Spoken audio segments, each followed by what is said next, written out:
সহজ কাজগুলো যদি আরো সহজ হয় তাহলে কেমন হয়। আজকের ভিডিওতে আমি আপনাদেরকে গিট্টু, গিরা, ফাঁস আঞ্চলিক ভাষায় যেটাই বলি সেগুলো দেওয়ার কয়েকটা সহজ পদ্ধতি দেখাবো। যেমন দেখুন, আপনি বোতল নিতে ভুলে গেলে পলিথিনে কোনো তেল বা কোনো কিছু আনতে হলে এরকম একটা গিট্টু দিতে পারেন। তারপরে দেখুন, তাবু বা ওই যে কোনো কিছু টাঙানোর জন্য এই সুন্দরভাবে এই গিট্টুটা দিতে পারেন। এগুলো কিন্তু বেশ ইজি গিট্টু। তারপরে বাঁশের সাথে কোনো দড়ি টান করে বাঁধতে হলে এই চমৎকার গিট্টুটা দিতে পারেন। নর্মালি আমরা কিন্তু এই ধরনের গিট্টু বা ফাঁস দেই না, তবে এইভাবে কিন্তু দিলে বেশ চমৎকার হয়। জিনিসগুলো কিন্তু সহজ। আপনারা চাইলে একটু ভিডিওটা থামিয়ে থামিয়ে দেখতে পারেন, অথবা সময় যদি না থাকে তাহলে শেয়ার করে রাখতে পারেন, পরে সময় পেলে ভিডিওটা আবার দেখতে পারেন। দেখুন ফিল্টারটাকে কত চমৎকারভাবে গিট্টু দিল।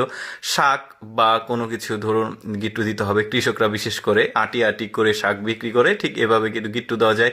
তারপরে বাইক, স্কুটিতে সুন্দরভাবে হ্যান্ডেলে এই সুন্দরটা গ্রিপটা, হাতে ভালো গ্রিপ পাওয়ার জন্য এরকম ব্রেকের সঙ্গে দেওয়া যাবে, হ্যান্ডেলের সঙ্গে। তারপরে দেখুন কোনো কিছু টান করে বাঁধতে হলে ঠিক এইভাবে কিন্তু একটা শক্তপোক্ত গিট্টুর প্রয়োজন হয়। তারপরে দোলনা টাঙানোর জন্য বা কোনো কিছু ঝোলাঝুলির জন্য এই ধরনের একটা গিট্টু দিতে পারেন, শক্তপোক্ত হবে, নিরাপদ থাকবে। এই যে দেখতে পাচ্ছেন কৃষকদের যে ওই যে শাক সবজি যখন চাষ করে তারা তুলে আটি আটি করে বিক্রি করে, তাদের জন্য এই গিট্টুটা বেশ চমৎকার।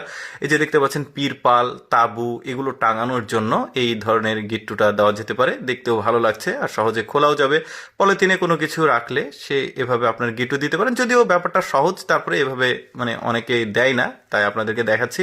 তারপরে দেখুন ভ্যানওয়ালারা এই ধরনের গিট্টু কিন্তু দিতে পারে না, তবে এইটা দেখলে তারা কিন্তু এই সুন্দর একটা গিট্টু দিতে পারবে। তারপরে দুইটা বাঁশ একত্রে টাইট করে বাঁধার জন্য আপনারা এই পদ্ধতিটা অবলম্বন করতে পারেন, গিট্টুটা দিতে পারেন, শক্তপোক্ত থাকলো। এই যে শাক কৃষকদের জন্য এই গিট্টুটা দেখুন কি চমৎকার ভাবে, এই যে দেখুন জাস্ট টান দিল, এই যে শক্ত হয়ে গেল।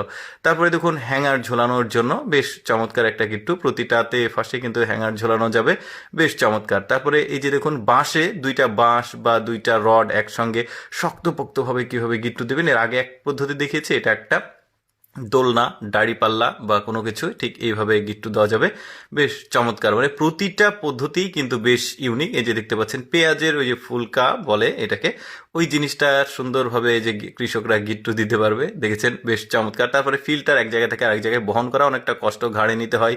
এভাবে দড়ি দিয়ে সুন্দরভাবে গিট্টু দিয়ে হাতে করে নিয়ে যাওয়া যাবে, বেশ চমৎকার। তারপরে দেখুন পুরনো যে স্পুন থাকে, বড় স্পুন ঠিক না, এটা চাকু বা কি এটাকে চাইনিজ যেটাই বলুক, এই জিনিসটা ঠিক ডাট এভাবে দিবেন, হাতে গ্রিপ ভালো পাবে আর কি, দেখতেও ভালো লাগছে। চাপ পড় আর কি, যাও ভুলে গিয়েছিলাম। তারপর দেখুন কোনো কিছু টাঙিয়ে রাখতে হলে এই ইউনিক গিটটা দেওয়া যেতে পারে। দর্শক, কেমন লাগলো আজকের এই ফাঁস গিট্টুর ভিডিওটি অবশ্যই কমেন্ট করে জানাবেন। আর এইরকম এক্সেপশনাল ভিডিও প্রতিদিন দেখতে পেজটি ফলো